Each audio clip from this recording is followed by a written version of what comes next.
மக்கள் அனைவருக்கும் வணக்கம். பங்களாதேஷ்ல 2 நாட்களுக்கு முன்னாடி இந்த இளைஞர் வயது 31, 32 இருக்கும். ஒஸ்மான் ஹைதின்ற இந்த நபர் இளைஞர்கள் மத்தியில் மிகப்பெரிய பிரபலம்.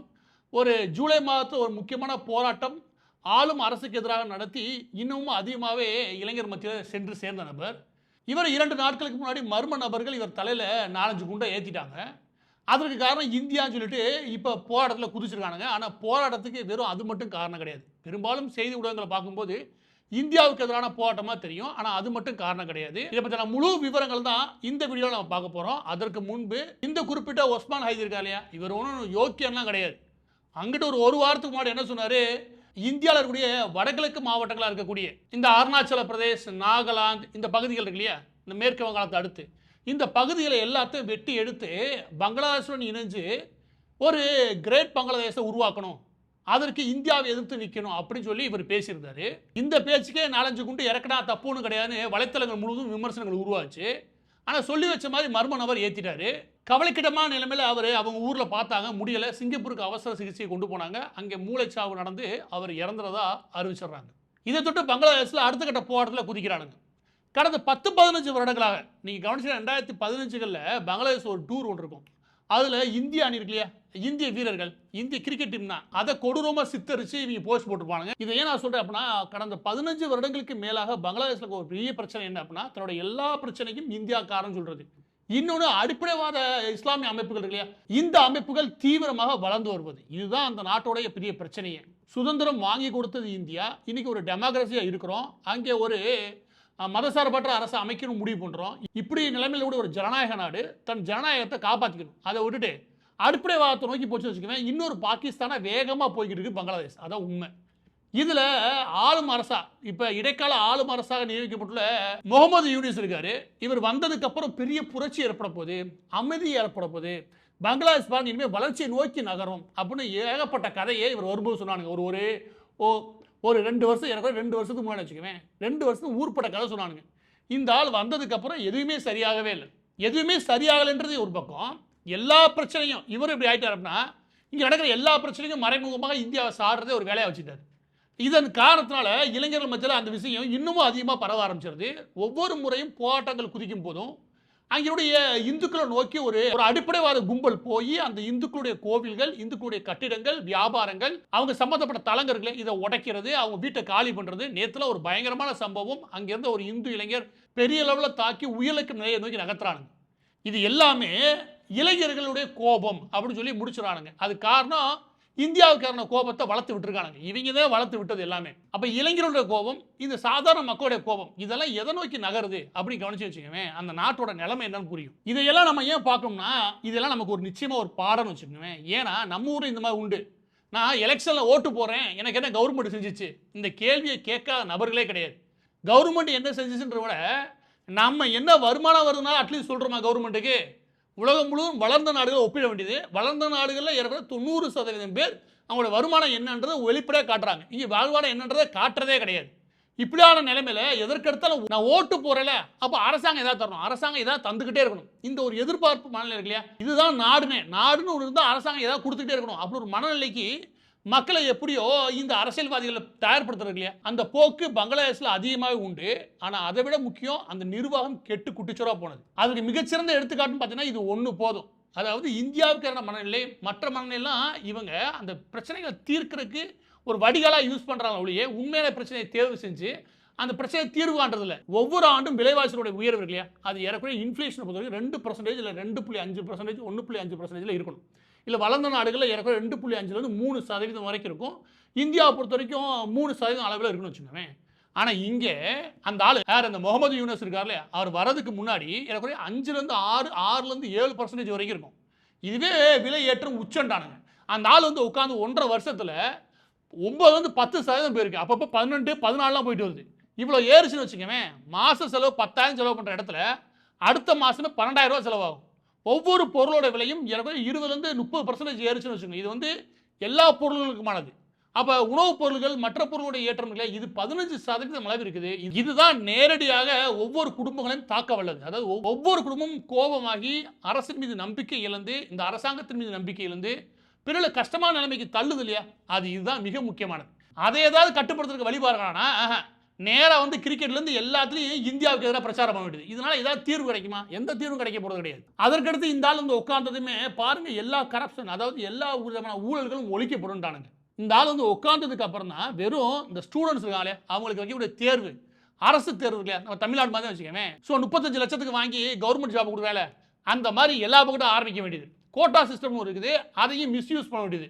எல்லா பொலிட்டிக்கல் லீடர்ஸும் அதில் இன்ஃப்ளூயன்ஸ் ஆகிறான்னு வச்சுக்கோங்க. அதற்கடுத்து காசை வாங்கிட்டு வைவால வச்சு மேனுபேட் பண்ண வேண்டியது. இதெல்லாம் மாணவர்கள் மத்தியில் பரவி அவனுக்கு போராட்டம் நடத்துறது இந்தியாவுக்கு எதிராக கிடையாது, இது சிஸ்டமடாக வச்சிருக்கீங்கன்னு சொல்லிட்டு போராட்டம் நடத்துறானுங்க. எனவே ஒட்டுமொத்த பிரச்சனையும் இந்தியா மேலே பரப்புறது இல்லையா, இங்கே கூட செய்தி நிறுவனம் பொதுவாக பரப்புறானுங்க. அதோட முக்கியமாக எல்லா பிரச்சனையும் மோடி அப்படி கிளம்பிட்டானே வச்சுக்கோங்க. அந்த மர்ம நபர் சுட்டு கொண்டார்ல, அதற்கு காரணம் மோடி அப்படின்னு.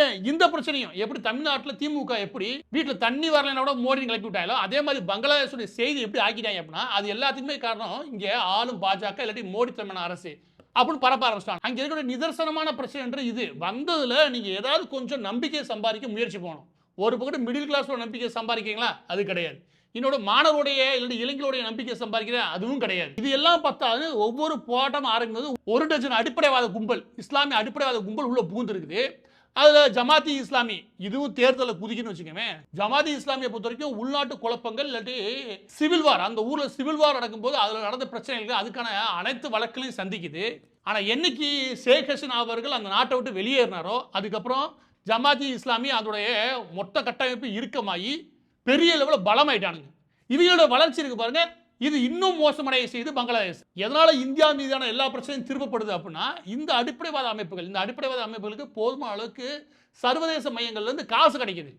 வேற வேலை வெட்டியே இல்லாம எல்லா பிரச்சனையும் அதை திருப்பி இருக்காங்க. இப்போ இந்த 3 விதமா இருக்கக்கூடிய பிரச்சனைகளை யாரு பொதுவாக எடுத்து கையாளணும், மிக முக்கியமான பொறுப்பு யாருக்கு இருக்கு அப்படின்னா, ஆட்சியை நிர்வாகம் பண்ணக்கூடிய தலைமையிட இருக்குது. அந்த கவர்மெண்ட் ஒழுங்காக நடக்குதாங்கன்னா அதோட லட்சணம் கேவலமா இருக்குது.